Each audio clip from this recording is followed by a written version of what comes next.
नमस्कार, मैं हूं नेहा परिहार और आप देख रहे हैं न्यूज 24 एक्सप्रेस। आइए नजर डालते हैं आज के बुलेटिन की ओर।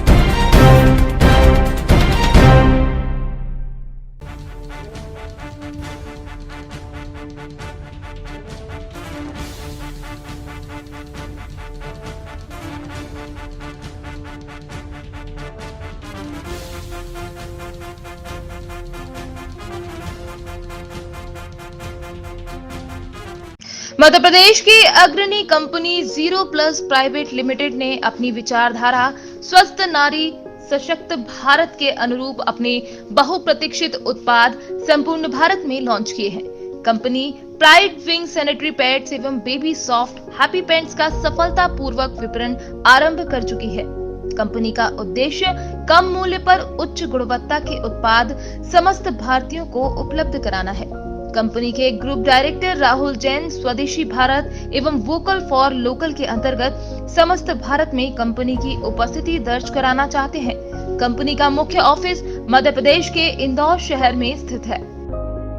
साहिबगंज राजकीय माघी पूर्णिमा मेला के अवसर पर शनिवार को जिले के राजमहल स्थित उत्तर वाहिनी गंगा तट पर आस्था का जन सैलाब उमड़ पड़ा। लगभग 2 लाख की संख्या में श्रद्धालुओं ने माघी पूर्णिमा के अवसर पर उत्तर वाहिनी गंगा में डुबकी लगाकर पूजा अर्चना की। शुक्रवार को पूर्णिमा लगने के बाद से श्रद्धालुओं को गंगा में डुबकी लगाते देखा गया। श्रद्धालुओं व सुरक्षा को लेकर जिला प्रशासन की टीम को चुस्त दुरुस्त देखा गया।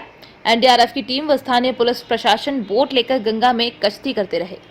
तो हम प्रणाम करते हैं और मां गंगा से इस प्रदेश के समृद्धि और खुशहाली की कामना करते हुए लगातार पूजा अर्चना करने आए हुए गुरु बाबाओं से, जो हमारी भारत की सनातन महान परंपरा है, जिस महान परंपरा को गुरु बाबा ने जनजाति समाज ने बचा कर रखा, ऐसे गुरु बाबा से साहिबगंज जिला राजमहल क्षेत्र के विकास के साथ साथ रोग मुक्त बने साहिबगंज जिला, रोग मुक्त रहे झारखंड हमारा, रोग मुक्त रहे हमारा देश। ऐसे गुरु बाबाओं से आशीर्वाद मांगते हुए मां गंगा से प्रार्थना करते हैं, हे मां गंगे, जिस तरह से अविरल निर्मल धारा आपकी बहते रहती है, उसी प्रकार से साहिबगंज जिले में भी विकास की ये धारा बहती चले। जिस यात्रा को हम लोगों ने शुरू किया है, आपका यह आशीर्वाद हम सबको मिलता रहे। विशेष करके जिले के उपायुक्त महोदय को, जो रीत से और जिस तरीके से हमारे आदिवासी प्राचीन काल से ही माँ गंगा की पूजा करते आए हैं, निश्चित तौर पर उस तरीके से हम उस कठिन परिश्रम से पूजा हम लोग भी नहीं कर पा रहे हैं। तो हमको निश्चित तौर पे सीख लेनी चाहिए कि हम उसी तरीके से माँ गंगा की पूजा करते रहें। जैसा कि अभी अध्यक्ष महोदय कह रहे थे कि ये लोग साबुन और जो भी अन्य जो आज की कृत्रिम चीजें हैं उनका उपयोग नहाते समय गंगा नदी में ये लोग नहीं करते हैं। तो हमको ये सीख लेनी चाहिए। सही बात है, पानी को जब तक आप केमिकल मुक्त रखेंगे उतना ही वो शुद्ध रहेगा, तो उतना ही वो आपको आपके शरीर को फायदा पहुंचाएगा। साथ ही मैं आज हमारे सूबे के माननीय मुख्यमंत्री श्री हेमंत सोरेन जी का 2 मैसेज है, मैं आपको बता देता हूँ। उन्होंने सभी आदिवासी जो यहाँ पधारे हैं उचित व्यवस्था देने का तथा आप सभी को शुभकामनाएं देने का मैसेज माननीय मुख्यमंत्री श्री हेमंत सोरेन ने दिया है। वो स्वयं नहीं आ सके, इसके लिए उन्होंने अपना मैसेज उपायुक्त के माध्यम से आपको देने के लिए कहा है। साथ ही साथ सूबे के मंत्री हमारे ही जिले के अंतर्राष्ट्रीय पर्यावरण वैज्ञानिक डॉक्टर अफरोज अहमद ने श्री राम मंदिर निर्माण में निधि अर्पण की। डॉक्टर अफरोज अहमद ने श्री राम मंदिर निर्माण अयोध्या हेतु समर्पण निधि भेंट की। इंदौर श्री राम मंदिर निर्माण में योगदान समर्पण निधि डॉक्टर अफरोज अहमद, पूर्व सदस्य नर्मदा कंट्रोल अथॉरिटी भारत सरकार एवं पूर्व अध्यक्ष पारिस्थितिकी तंत्र भारतीय विज्ञान एवं प्रौद्योगिकी संचार परिषद, विज्ञान एवं प्रौद्योगिकी मंत्रालय भारत सरकार ने आज इंदौर संघ चालक श्री शैलेंद्र महाजन एवं समन्वय मंच के सह संयोजक पूर्व सदस्य पर्यावरण वाहिनी पर्यावरण एवं वन मंत्रालय द्वारा भारत सरकार पूर्व सदस्य राष्ट्रीय बाल श्रम सलाहकार समिति श्रम मंत्रालय भारत सरकार पंडित डॉक्टर भूपेंद्र धारवा को समर्पण निधि का चेक प्रदान किया। आपने जो राम निर्माण में सहयोग प्रदान किया गया है आपकी तरफ से, जी। तो ये जो सहायता राशि आपने राम निर्माण भव्य मंदिर के लिए दिया गया है, इसके बारे में आप हमें बताइए। ये बड़े सौभाग्य की बात है और ख़ास तौर से मैं आभारी हूँ महाजन साहब का और आभारी हूँ अपने धारवा जी का, भूपेंद्र धारवा साहब का, कि मुझे इस काबिल समझा कि मुझे बताया कि ऐसा कार्यक्रम है और हो रहा है, जिसमें लोगों को अपने स्वेच्छा से जो भी दान दे सकते हैं। हमारे ख्याल से दान की बात तो हम नहीं कह सकते, क्योंकि मर्यादा पुरुषोत्तम भगवान के मंदिर के लिए कोई दान देकर अपने आप को कहे मैंने दान दिया है, बहुत बड़ी बात नहीं है। ये मैं अपने आप को समझता हूँ कि मैं भी उसमें शामिल हो रहा हूँ, ये बहुत बड़ा हमारे लिए सौभाग्य है। भगवान श्री राम इस पूरी दुनिया के लिए गॉड ऑफ धर्मा जिसको कहते हैं, धर्म के भगवान हैं पूरी दुनिया के लिए। और मैं सौभाग्यशाली हूँ इसलिए क्योंकि मैं उसी ज़मीन से हूँ जहाँ पर हमारे भगवान श्री राम का जन्म हुआ था, सरजू के किनारे अयोध्या नगरी जिसको हम साकेत भी कहते हैं। वो राज परिवार से थे, कोशला साम्राज्य था उनका, और उस जमाने में आप समझिए आज से 5000 साल बिफोर क्राइस्ट, ईसा पूर्व उनकी पैदाइश है और वो साम्राज्य है। और ऐसे महापुरुष वहाँ पैदा हुए उस ज़मीन पर और सरजू के किनारे। मुझे सौभाग्य इसलिए मिला कि जहाँ से सरजू निकलती है उत्तराखंड में, उस जगह का भी मुझे सेवा करने का भारत सरकार की तरफ से मौका मिला। वहाँ पर भी मैंने हिमालय के संरक्षण के लिए एक बहुत बड़े संस्थान की देखरेख की और हमारी ही देखरेख में वो संस्थान बना। और ये बताना चाहूँगा कि सरजू बहुत ही पवित्र नदी है।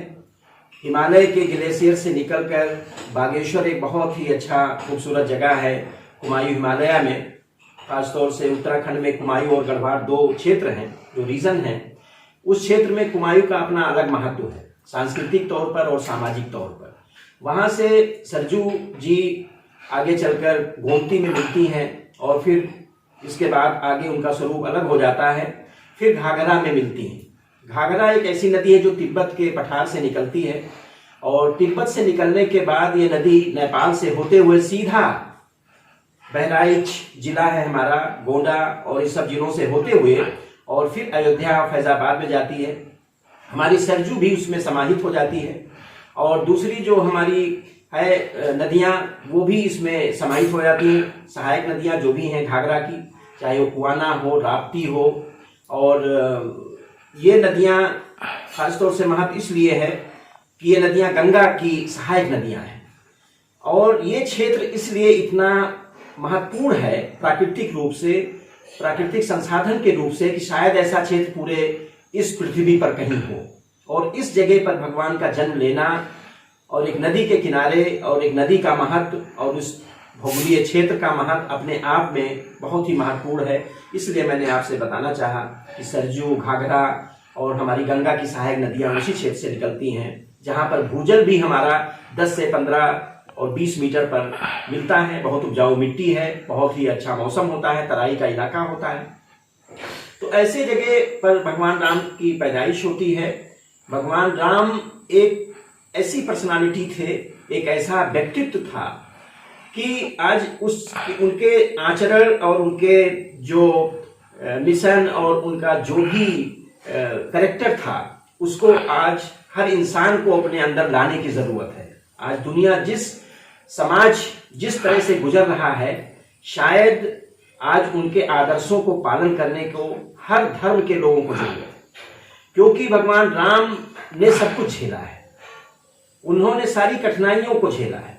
और आज हम बात करते हैं पर्यावरण संरक्षण की, पूरी दुनिया लगी है, मौसम बदल रहा है, धरती का तापमान बदल रहा है, जंगल नष्ट हो रहे हैं, जमीनें नष्ट हो रही हैं, पानी नष्ट हो रहा है, हवाएं गंदी हो रही हैं।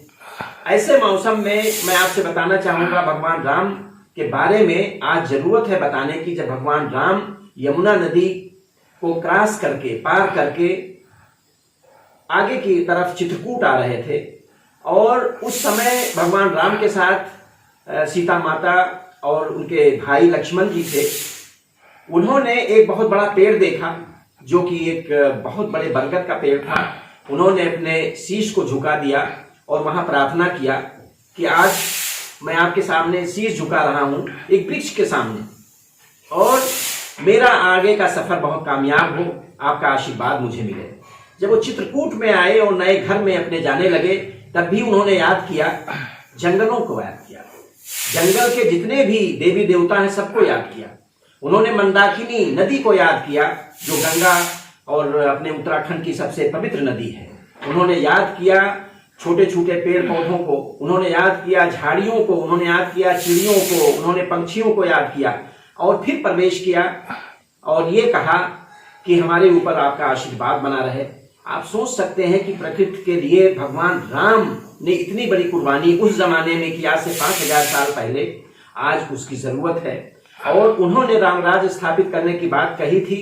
रामराज का अर्थ ही है कि वो समाज जिसमें सत्य और अहिंसा शामिल हो, वो समाज जिसकी बुनियाद सच्चाई पर हो, वो समाज जिसमें कैरेक्टर या चरित्र का महत्व हो, वो समाज जो गरीबी और अमीरी का ध्यान रखता हो।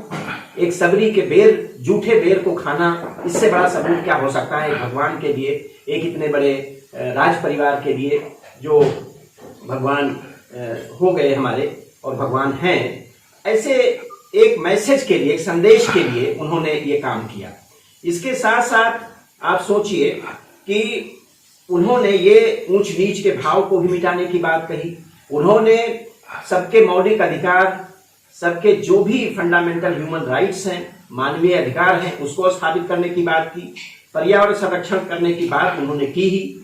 ऐसे समाज की उन्होंने परिकल्पना की कि वो समाज सबके द्वारा एक्सेप्ट हो, स्वीकार हो, जिसको हम अस्थाई समाज कहते हैं। आज पूरी दुनिया में अस्थाई समाज की जरूरत है।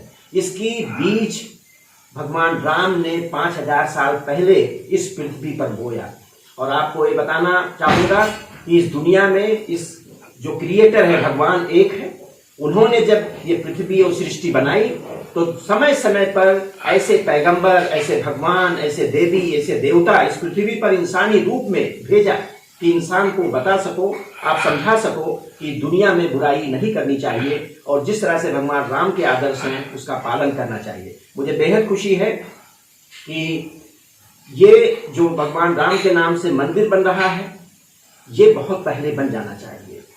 उसका मुख्य कारण ये है कि वो मंदिर ही नहीं है, क्योंकि वो तो भगवान है। आप कहीं भी उनको पूज सकते हैं, उनको कहीं भी आप याद कर सकते हैं, स्मरण कर सकते हैं, उनका आपके ऊपर आशीर्वाद मिल सकता है कहीं भी। लेकिन वो जगह जहां वो पैदा हुए, उनकी जिंदगी से जुड़ा है, वहां के समाज से जुड़ा है, वहां के संस्कृत से जुड़ा हुआ है। और वो संस्कृत रामचरितमानस और रामायण, ये दोनों ऐसी धरोहर हैं जो आज इस देश में नौजवानों को पढ़ने की जरूरत है और नौजवानों को अमल करने की जरूरत है। तो ऐसा मंदिर बहुत पहले बन जाना चाहिए। मुझे बेहद खुशी हुई कि ये मंदिर हमारे माननीय प्रधानमंत्री के द्वारा अगस्त 2020 में इसका शिलान्यास किया गया। और ये बहुत बड़ा भव्य मंदिर के साथ साथ, जैसा अभी महाजन साहब हमको बता रहे थे और मेरी भी जानकारी में है, कि ये दुनिया के पटल पर एक ऐसी मिसाल होगी जिसमें दुनिया के लोग आके भगवान राम के आदर्शों को, उनके सारे जो भी कैरेक्टर्स हैं उसको जान सकेंगे और अपनी जिंदगी में अपने अमल कर सकेंगे और एक अच्छे इंसान बनने में सहायक होगा। और उस इलाके का विकास तो होगा, हमारे देश का पूरी दुनिया में नाम होगा। और पूरा इलाका जो सांस्कृतिक तौर पर इतना धनी है, सामाजिक तौर पर इतना धनी है, और आप कहें रिलीजियस या धर्म के नाम पर इतना महान है, ये सब चीजों तक जानकारी लोगों तक जाएगी। और जब इतना बड़ा क्रिएशन होगा, इतना बड़ा चीज वहां बन जाएगा, पूरी दुनिया के लोग आएंगे, वहां के सामाजिक आर्थिक स्थिति में सुधार होगा, सरजू नदी का भी विकास होगा। सरजू नदी, घाघरा नदी जो सरजू के नाम से है, घाघरा कहा जाता है, उसका भी विकास होगा और वो विश्व के पटल पर पहुंचेगा। भगवान राम के चरित्र और जो रामलीला जो हम देखते थे पुराने जमाने में, आज मॉडर्न जमाने में बच्चे किस तरह से दूसरे अनुभव करते हैं, आज रामलीला की भी जरूरत है। हम लोग पूरा 10 दिन रामलीला देखने जाते थे, सारी चीजें हमको याद होती थी। उसके चरित्र, उसके हर कैरेक्टर को, भगवान राम के हर कैरेक्टर को हर इंसान, हर बच्चा अपने अंदर समाहित करने की कोशिश कर रहा था कि हम एक अच्छे चरित्रवान इंसान बन सकें, अच्छे चरित्रवान व्यक्ति बन सकें, सत्य पर और अहिंसा पर और धर्म पर भी चल सके। क्योंकि कोई भी व्यक्ति अगर धर्म पर चलता है, किसी समाज का हो, वो एक बहुत अच्छा इंसान होगा। भगवान राम का जो कथन था वो धर्म पर ही निर्भर था, और वो सच्चे धर्म पर, इथिक्स पर और वैल्यूज पर, नैतिकता पर। मैं बेहद खुश हूँ कि ये तमाम लोगों का, भगवान राम किसी एक के नहीं है, भगवान राम सभी के हैं। वो मर्यादा पुरुषोत्तम है, और वो ऐसी नगरी में पैदा हुए जिसको अयोध्या कहते हैं आप। ये अयोध्या जो है, अथर्ववेद में भी कहा गया है कि जिसको कोई जीत नहीं सकता है, और आज ये साबित हो गया है कि ये सबके लिए एक मिसाल के तौर पर भगवान राम की जन्मस्थली पर ये मंदिर निर्माण होगा, और सभी लोग वहां जाके दर्शन कर पाएंगे। मैं बेहद इसलिए भी खुश हूं क्योंकि मैंने 9 साल उसी यूनिवर्सिटी में जो फैजाबाद में है वहां पढ़ाई किया है, और मेरी आस्था शुरू से रही है उनके कैरेक्टर को, रामलीला को देखकर, रामचरितमानस को पढ़कर, जानकर कि उनका जो चरित्र है एक अच्छे इंसान का, वो आज हर व्यक्ति के लिए जरूरी है और होना चाहिए। मैं बहुत आभारी हूँ अपने महाजन साहब का कि मुझे इस लायक समझा और मुझे मौका दिया कि मैं कुछ छोटी सी जो भी है योगदान में दे सकूं, और मेरा तहे दिल से योगदान होगा। मेरा घर है, मैं जब भी उधर जाता हूं, जब भी, हमेशा, अभी मैं 2 साल पहले भी उधर गया था, लेकिन शायद वो पूरा बंद था, मैं देख नहीं पाया, तो बड़ा दुख हुआ मुझे। मैं क्योंकि समाज शास्त्र और पर्यावरण से जुड़ा हुआ व्यक्ति हूँ, तो मुझे ऐसा लगा कि लोगों से बात करके कि साहब हमारे घर में ताले पड़े हैं, कोई आ नहीं रहा है, कोई मेहमान नहीं आ रहे हैं, कोई विकास नहीं हो रहा है, लेकिन अब इस सब विकास की धाराएं खुल जाएंगी, पूरा अयोध्या एक त्रेता युग में फिर से पहुंच जाएगा, ये मुझे पूरी उम्मीद है।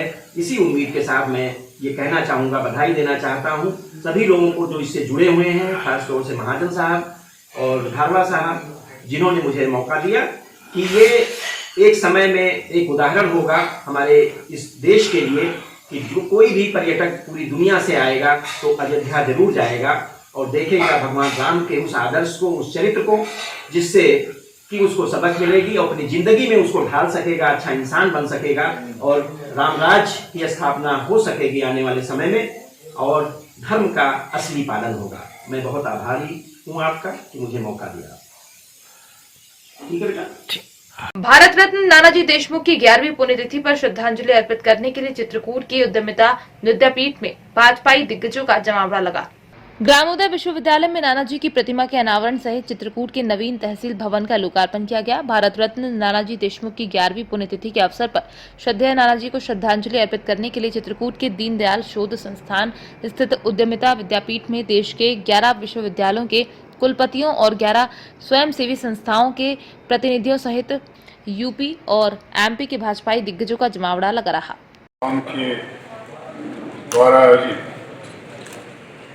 नानाजी देशमुख के वनवास में गए, मैं ज्यादा प्रसंग पे नहीं जाना चाहता। भगवान राम जब वनवास जाते हैं तो किसी राजा के घर नहीं जाते। के तहत तो हम आज ये संकल्प लेते हैं कि बूंदी जिले के किशोरायपाटन थाने में सीआई लखनलाल मीणा ने प्रेस प्रतिनिधि के साथ पुलिस धौंस दिखाकर अभद्र व्यवहार किया। दुर्घटना के एक मामले में 100 दिन से ज्यादा होने को लेकर न्यूज 24 एक्सप्रेस के district bureau Jagdish Prajapati CI से वर्जन बाइट लेने हैं तो मना करते हुए अभद्र व्यवहार किया और धक्का देकर बाहर निकाल दिया। कैमरा तक छीनने की कोशिश की। केशवरायपाटन थाने के खलुंदा गांव के रामशंकर प्रजापति को सुवासा से बूंदी जाते वक्त रोडवेज कंडक्टर द्वारा धक्का देकर गिरा दिया गया था, जिस कारण उसकी मौके पर ही मौत हो गई। आज के बुलेटिन में फिलहाल इतना ही। बने रहिए न्यूज 24 एक्सप्रेस के साथ। नमस्कार। मध्य प्रदेश की अग्रणी कंपनी 0+ प्राइवेट लिमिटेड ने अपनी विचारधारा स्वस्थ नारी सशक्त भारत के अनुरूप अपने बहुप्रतीक्षित उत्पाद संपूर्ण भारत में लॉन्च किए हैं। Company pride wing sanitary pads एवं बेबी सॉफ्ट हैप्पी पैंट्स का सफलतापूर्वक विपणन आरंभ कर चुकी है। कंपनी का उद्देश्य कम मूल्य पर उच्च गुणवत्ता के उत्पाद समस्त भारतीयों को उपलब्ध कराना है। कंपनी के ग्रुप डायरेक्टर राहुल जैन स्वदेशी भारत एवं वोकल फॉर लोकल के अंतर्गत समस्त भारत में कंपनी की उपस्थिति दर्ज कराना चाहते हैं। कंपनी का मुख्य ऑफिस मध्य प्रदेश के इंदौर शहर में स्थित है।